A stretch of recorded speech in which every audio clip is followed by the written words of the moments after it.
Today we're talking about one of my favorite topics, emotional branding.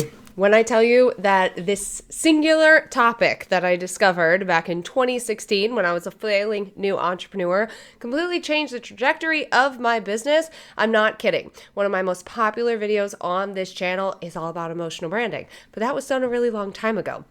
And so it's time for a little update. Today, I want to talk a little bit more about what emotional branding is, how you can actually use that in the branding process and all of your marketing moving forward. The reality of it is people don't buy things based on the logistics. Otherwise, they would buy the very first thing that they saw. They buy the thing that makes them feel understood, that makes them feel heard, that makes them feel seen. And this is where emotional branding and brand storytelling and all of those juicy things that I talk about here at Brand Mary come into play. Emotional branding is about creating a powerful connection with your ideal customer by showing them that you understand what they value, you understand their desires, you tap into what motivates them to take action, and more than anything in the online space now, you differentiate yourself via storytelling, via authenticity. While most entrepreneurs might think that your brand is your color, your font, your logo, your perfect website, I know that you know that it's something different. Otherwise, you wouldn't be watching this video now.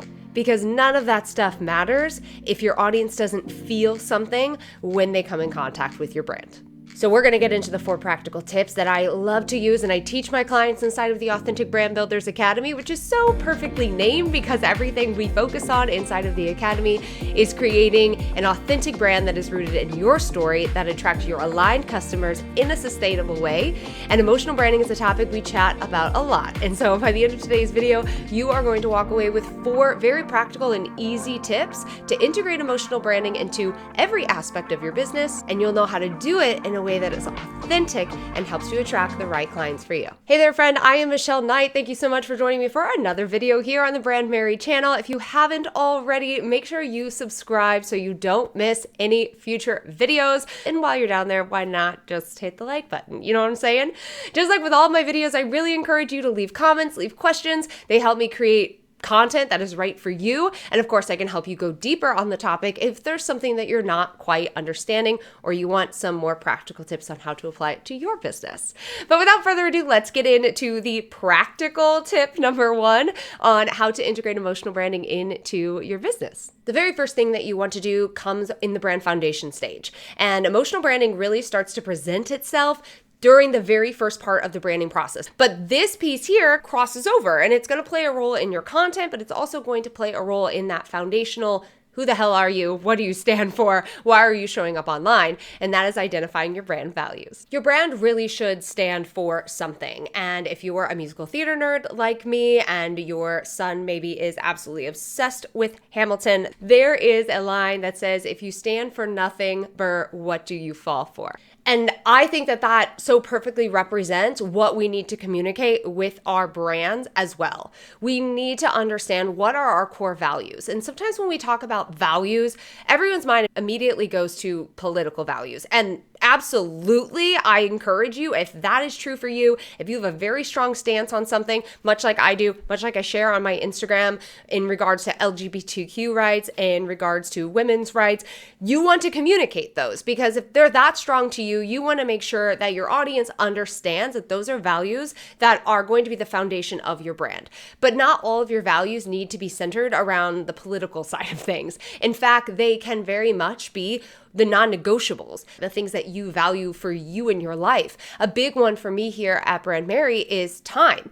I think time is our greatest resource. I put it far, far above money and all of the other things because it is limited. And I really believe, and why I run my business, is that we need to make the most of the time that we have here on this earth. And there's a lot of reasons why I believe that. If you want to jump into my story, you can read more about that. But time, freedom, one of my greatest values. And I communicate that in everything that I do with my brand. And it is actually one of the motivators and why I teach the marketing strategies that I teach, or why I help my clients optimize their time to fit their life and the things that they ultimately want. And so that is something that I identified very early on that I can then communicate through everything that I do. And my audience resonates with that. And that is something that clients time after time have told me, I wanted to work with you because of how you value life outside of the business, how you believe in creating a business that honors your life and not the other way around. And so one of the things that you really want to do at the beginning part of this process, if you haven't done already, is identify 3 to 5 core brand values that you yourself stand for, that your brand is going to stand for, and that you really want to communicate to your ideal customer. This is why storytelling is so important in branding and so important when you are marketing online today, because people do care about this stuff. People are actually making decisions on where they shop and who they buy from based on their values. Around 70% of people make purchase decisions based on their values. So we know that this is crucial. We know that this is fundamental in the emotional branding process. So do yourself a favor, write down the things that you will not compromise on, that are non-negotiables for you, that you stand behind, and start communicating that through your content with your audience. The second tip I have for you is getting crystal clear on how you want your audience to feel. This sounds so simple, and it is super simple, but so many people skip this step. It's actually the 5th part of my signature branding process, where I encourage my clients to identify and clearly articulate the emotions that they want their audience to feel. This piece right here should actually influence a lot of your aesthetic decisions for your brand. So when entrepreneurs come to me and they're like, I can't choose between these 3 completely different colors and completely different palettes, I have like 14 fonts, I can't make a decision. I know that they have gone through the branding process backwards, that they have started with all of the beautiful pieces, the cherry on top of the branding, as I like to say, and they didn't start with the foundation of it, which is their story and the emotional aspect. What I really want you to do is identify 3 to 5 core emotions that you want your audience to feel anytime they come in contact with your brand. It means if they watch a video from you, if they hear a podcast, if they happen to see a photo, if they read copy, that it's very, very consistent how you want your audience to feel. A lot of people refer to this as aspirational branding, and this is a huge part of the emotional branding process. It's what most entrepreneurs decide to lead with. It's ultimately how you want your audience to feel in the future. If they were to work with you, if they were to tap into their desires, these would be the key foundational emotions that they ultimately want to feel. So you can identify 3 to 5 of those, or, and something I did very early on in my branding journey, was I actually wrote out a narrative. I wrote out a story of how I wanted my audience to feel. And I very specifically painted a vivid picture, which is part of the storytelling process that I teach here at Brand Mary. I painted a very vivid picture on what it would feel like. And for me, that was 2 friends sitting by a cozy fire, drinking a glass of wine, talking in depth with each other, getting to the nitty-gritty, going beyond the surface, a cozy blanket, in your sweats, in your hoodie. I want my brand to feel like warmth. I want my brand to make people feel good. I want my brand to go deeper than other brands are ultimately going. And I want my audience to trust me so much, as if I were a friend, because I want them to be able to communicate with me. I want them to be able to reach out to me. And specifically with my clients, I want them to be open and vulnerable with me so I can support them in the best way.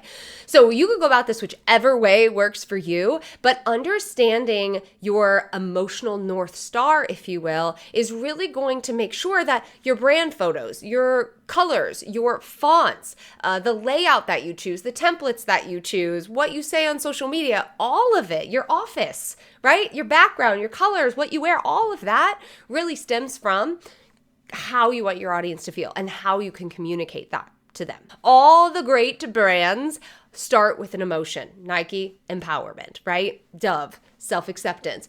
All of these big brands that we know, and whether you love them or not, they start with some sort of emotion, and they communicate that through all of their content. Tip 3 is where my 2 great loves come together, and it is where you weave emotion into storytelling. Now, if you are new at Brand Mary, if this is the first video that you've ever seen, this is a great one, because you're gonna learn a lot about me, my values, what I prioritize when it comes to my clients, and you're gonna decide pretty quick if you like me or not.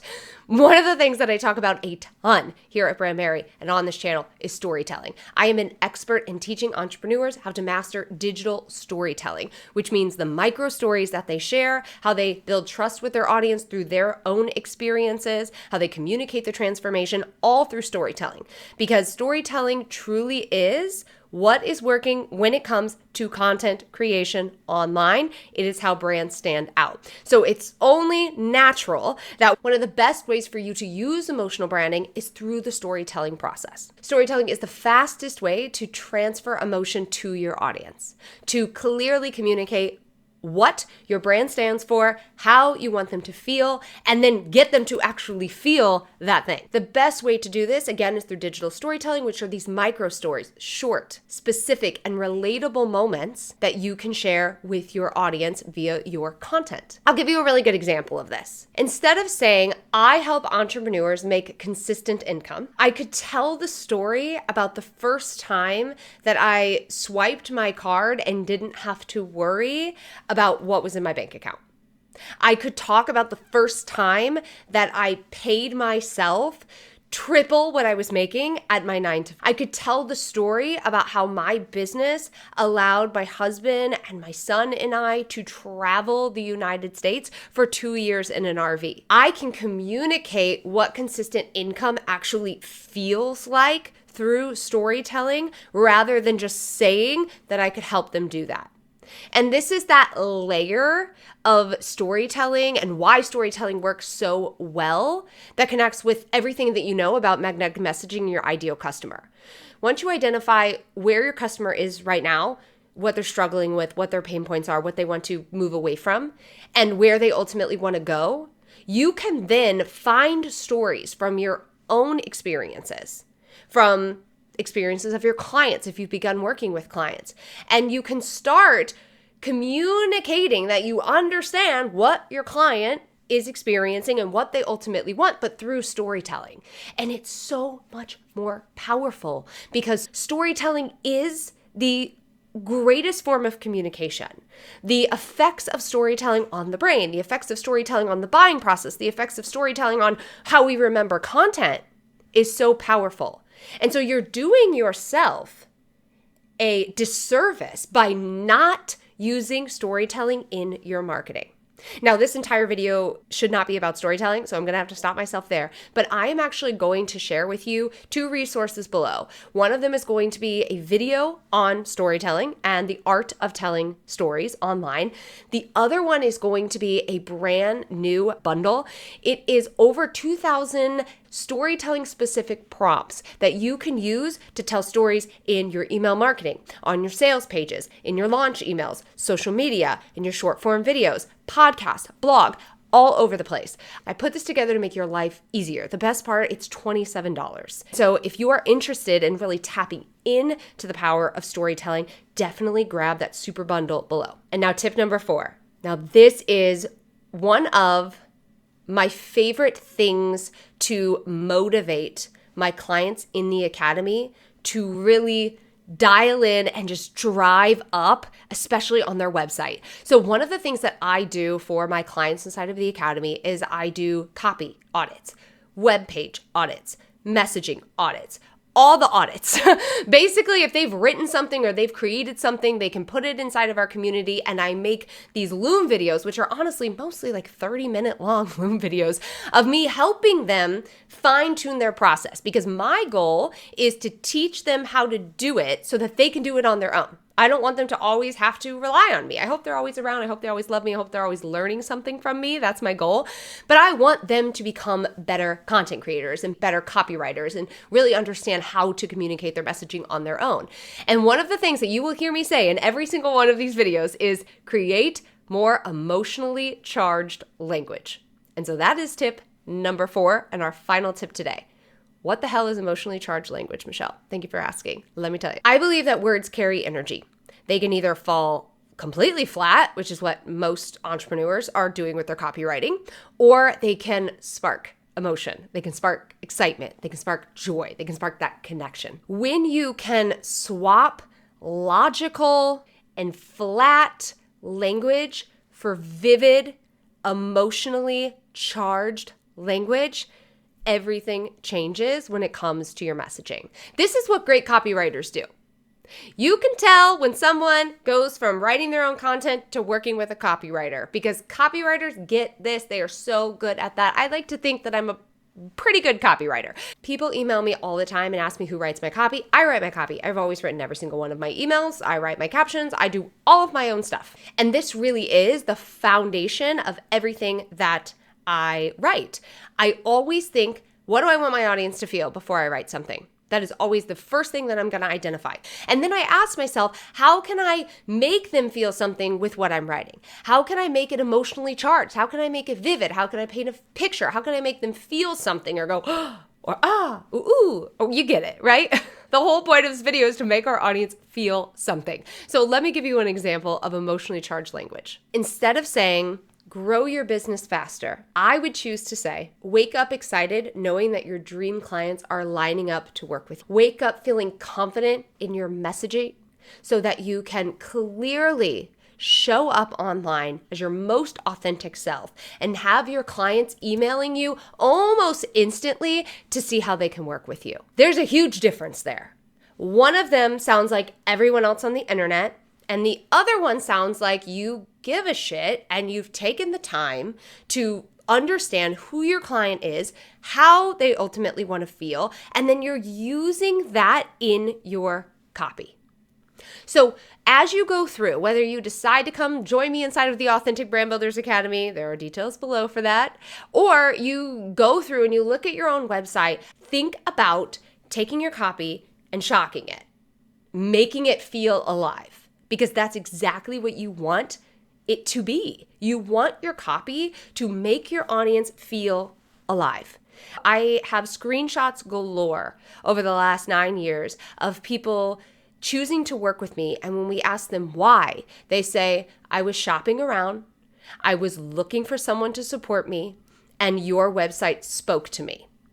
I loved the vibe. I loved the energy. When you said this one line, it resonated with me. I loved this part of your story that you shared. That's emotionally charged language. And emotionally charged language increases conversions. I've given you 4 practical steps that you can start integrating into your brand foundations and into your marketing.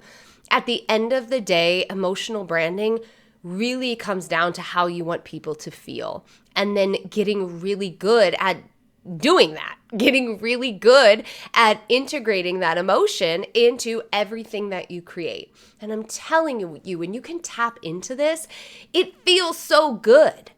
I read my own copy and I'm like, dang, that was good. And I want you to feel the exact same way.